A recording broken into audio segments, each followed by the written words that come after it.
Clay Helton here on the Rich Eisen Show. You said that's trending in the direction of you being able to get these kids on campus and start practicing, I imagine, or something of the like. What's giving you the indication we're trending in that direction? Well, a couple things. The NCAA came out and obviously is now allowing volunteer workouts on campus across the country. It's going to be up to conferences, it's going to be up to universities based on where they are geographically, their population, what's going on with the virus in their situation.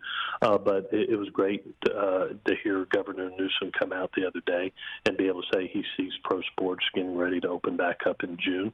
And our university is working tirelessly, as well as all universities across the country are working tirelessly to put safety measures in place to be able to bring students back when it is healthy and safe, and those safety measures are in place. So, I'm very appreciative to Dr. Carol Folt and the Mike Bone. I mean, they're working daylight till dark to put these measures in place that will allow our not only our student athletes but students to come back when it's safe. And but right now there's a lot of positive energy out there that this thing is trending in the right direction. We're very optimistic about the fall season, and I think we're going to get even more clarity as the weeks progress. Well, I spoke to the head coach of Notre Dame football, who you see across the field every year, and Brian Kelly. He was talking about they're still working on protocols to deliver to parents to say this is what we're going to do when your kids are put on a plane from, I guess, spots, as you point out, from Connecticut all the way to Hawaii.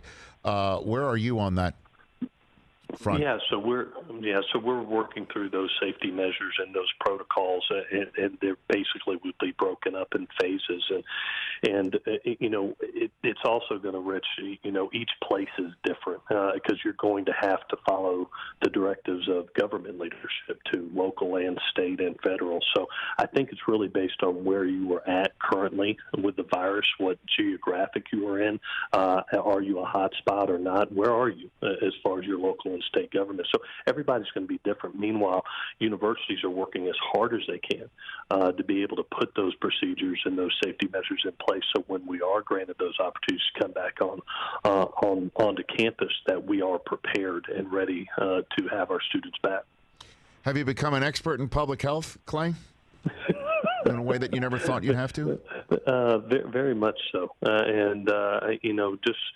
Just looking at it from a parent's eyes, and to be honest with you, and just like I said, I mean, I truly believe I've got 110 adopted sons, and it's not about the X's and O's right now.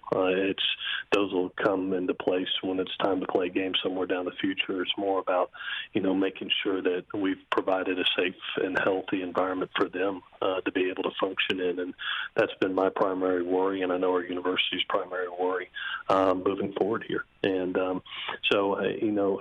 usually football coaches, I think, we're always worried about points and stopping people in the next game, but now it is about those safety measures and being able to, whether it's meet, practice, be together with having 110 men that are on a football team together, and how you get that done. And so that's been more the conversations rather than preparing for maybe a game come in September or October or November, whatever it might be. Well, what about the first game starting in January? Are you like literally pushing this season all the way? We're hearing about how the loss of revenue would be so catastrophic if there's no football season, just pushing it into the spring. Are you hearing that or preparing for that too right now? Well, I think we're really optimistic, Rich, to be honest with you, about having a 2020 football season. I don't know exactly what the start date be or what the structure is, but every conversation that I've had, leadership has done.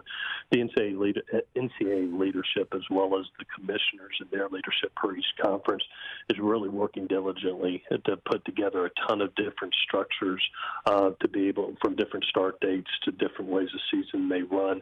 And we'll see how this goes. I think we're going to have a lot more clarity here in about 6 weeks, is my judgment. Okay. Hopefully everything keeps trending in the right direction. But I think all of us are really optimistic to be able to have this fall season, and we've got our fingers crossed. We're excited about having the opportunity to be a part of an exciting Alabama game, a great rivalry game like Notre Dame, a 9-game conference schedule, battling for a conference championship and a national title.